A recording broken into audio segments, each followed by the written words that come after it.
Kyrie versus Stephen A. topic. You guys say what? What are your thoughts? I personally think that Stephen A is too grown. Too grown to be having this type of confrontational back and forth thing with Kyrie. He's been doing it all season. Mm-hmm. I think he was on the aggressive early. He was the aggressor early. So now it's like, yo, it's off season. Shut the fuck up. Keep my name out your mouth. You mad corny. And you getting content from me. Mm-hmm. You get what I'm saying? It's the content game. So you getting content from me. For you to say, yo, show up. We can go at this one-on-one for the world to see. You trying to benefit from me. That's my beef. Content-wise. Which makes it, in my opinion, insincere, because if you really had this boy's best interest at heart, he's not a boy, but to Stephen A. Smith that's in his 50s, he's a young brother. You should have handled this off camera, off mic, all of that if it was genuine and sincere. I don't think it is. That's number one. And then number two, he brought up, yo, now that you're after the money you took for granted, like, none of that's your business. It's mad clowny shit to me. It's none of that's your business. The basketball parts are Stephen A's business because that's for him to report on. If Kyrie played like shit, ride him. Yo, you play like shit. You ain't been showing up. You playing like trash. Do all of that. But his personal stuff and the decision that he made not to play basketball, to me, that's outside of your realm. You could cover it, but I don't think you harp on it. Kyrie's one of the best basketball players in the world. That's hands down. Mm-hmm. He is. As far as him showing up, he's clutch. I don't think on the court, he's clutch. We've all seen it. I just think it's a little low to me for a 50-something-year-old man.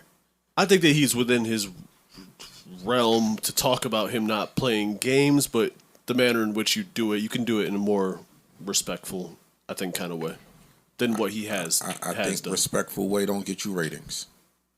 I mean, and that's the game that they're playing. That's how I look at all of this, and he confirms it when he says, "Let's confront another one-on-one for the world to see your truth up against mine in a public forum." Like, you're doing all of this to say, let's sit down somewhere where I could monetize this and get ratings and come on my show. Clicks. You know, I saw Skip do the same thing to Westbrook. Like, I'm not a fan of that. If I feel this way about you, you ain't got to come sit down on my show or something like that to talk about it where I know this is going to benefit me.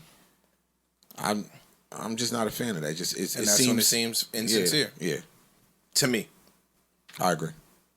Your take? Just seem like this is performative. Steven's your man. You could stay neutral, or you don't got to comment. Well, and Kyrie's my man. I like them both. This is a tough one for me, and I'm on Team Kyrie in this, but it's complex. On the journalist side of things, y'all don't chalk any of this up as Stephen A. doing his job. No. I do. Because he made it personal.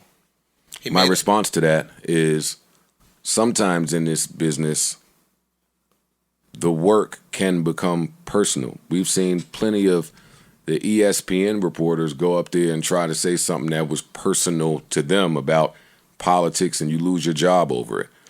Colin Kaepernick just fucking took a knee that he spoke to somebody about who got to serve, a military person that served, got some advice, did it. Now the line is blurred between your personal beliefs and what you do on your spare time and your home life versus what you do at your workplace. So I think that sometimes that line is blurred. For instance, I'm on Team Kyrie because as a man, you are choosing not to put this vaccine in your body.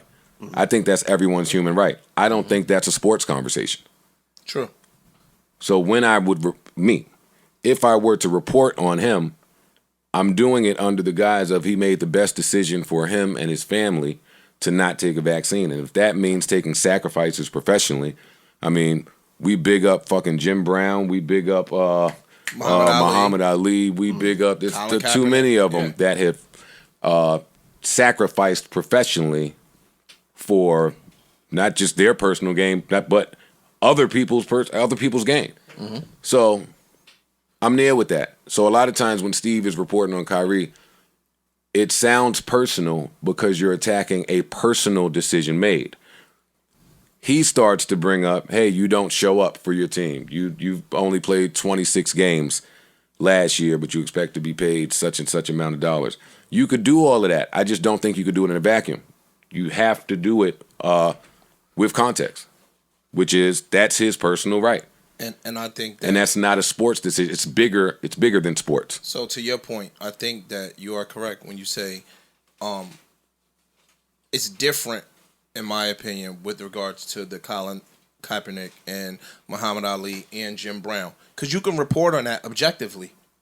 You can give your opinion on that objectively. He waged a war on the boy all season. And like he's spoken upon on Kyrie's name all season long. So you could give your opinion. And that could be your opinion. It could be just that. Mm-hmm. You can give your opinion. This has been going on for a year now. Mm-hmm. Mm-hmm. You see what I'm saying? That's personal. Now, I don't think you personalize that as a professional journalist. Unless you're incentivized to do so. Which is possible. Because we were at a place where anybody that spoke out against the vaccine, you were like villainized. Mm-hmm. So that could have came from upstairs. Yo, attack him. It's over now, though. He's still going. You get what I'm saying? It could still be. He ain't get the shot yet. But and I'm gonna say it's over now. I'm just saying, like the mandates are done. But no, they had to pass some special exception in New York during the playoffs. So I don't know if that's permanent for the players in New York for them to be able to play unvaccinated. They just passed something real quick last year. Is that permanent now? Once they opened up the restaurants and all that shit, they opened that up. But it still don't necessarily. No, the restaurants was open, and that still applied to the New York sports teams. They were just talking about spikes and shit happening. They could tomorrow close that shit back down and lock it up again. Cool. Now, so still, those voices that were anti-vax, and Kyrie kept saying, "I'm not anti-vax. I'm just want to get more information." Look, my point is this now. Cool. Now this is where that argument becomes debunked. Because if that's your stance, that's your stance. That has to be your stance for the quarterback from the Green Bay Packers then. And that wasn't his stance. True. He worships the nigga, the fucking ground that Aaron Rodgers walks on. So if that is your stance from a political perspective and a health perspective, then you have to do the same exact thing to Aaron Rodgers that you've been doing to this boy all fucking season. I agree 100%. Aaron Rodgers played every game. Aaron Rodgers did not miss a game. Yo, hear my point. The NFL did not... Back-to-back MVP. The NFL did not stop them from playing. The NBA... Well, we fudged paperwork. We fudged paperwork. Yeah. It got caught. Yeah, but... No, actually, he didn't even... That's not true. They found that out before... And that wasn't after the season was over that Aaron Rodgers found out that he said, yo, I've been... he didn't say vaccinated. He said, I've been... I forgot what term he used. Another comparable word. Immunized. So, cool. If your stance is based on, like I said, somebody gave him an incentive to do that, then the venom should have been the same for Aaron Rodgers. And well, one looked like this, and one looked like that. I'm not going to do that. I'm not going to make it race either. I ain't trying to. I didn't say that at all. Calling out the obvious thing. If your venom was that based on some political preference or some medical preference, then it should have been the same for Aaron Rodgers. No. What I'm saying is his venom could have been based on that from whatever he was told to say or attack this person. I'm not saying blanket across the board. It could have been him. Bradley Beal wasn't vaccinated. Bro. Also, to add to what you said, add to what that point is, NBA season is 82 games regular season. The football season is 17. With the playoffs, that's just a lot longer over time. Like, literally, Kyrie's been the topic on ESPN for the last 2 weeks. Every single show, the same exact thing every day. Mm-hmm. In football, there's a shorter window, 1, and 2, my assumption, ESPN has a greater deal of business with the NFL than they do the NBA. I'm certain somebody up top would urge him to speak kindly about the NFL and its relationships versus the NBA, which I don't think that takes $1 out of Stephen A's pocket. You go up there and say the wrong thing about football, everybody's affected. So now, to your point, basically, based on your bosses incentivizing you, you're going to throw this young black boy under the bus, but you'll shut the fuck up for the NFL. Yeah. You have the ability to do both. Allegedly. You have the ability to do both. No, you don't. Yes, he is. He's Stephen A. Smith.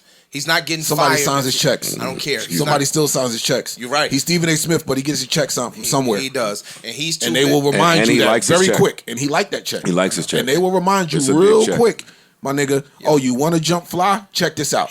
It's not jumping fly. If you're going off script, it's jumping fly, my He's nigga. limiting what he's saying about a person. It's not jumping fly. And stop acting like he's replaceable. Let me be clear in saying he's replaceable. For all you motherfuckers that's going to be in the comments, he's replaceable. Who? Stephen A. Smith. But it ain't easy.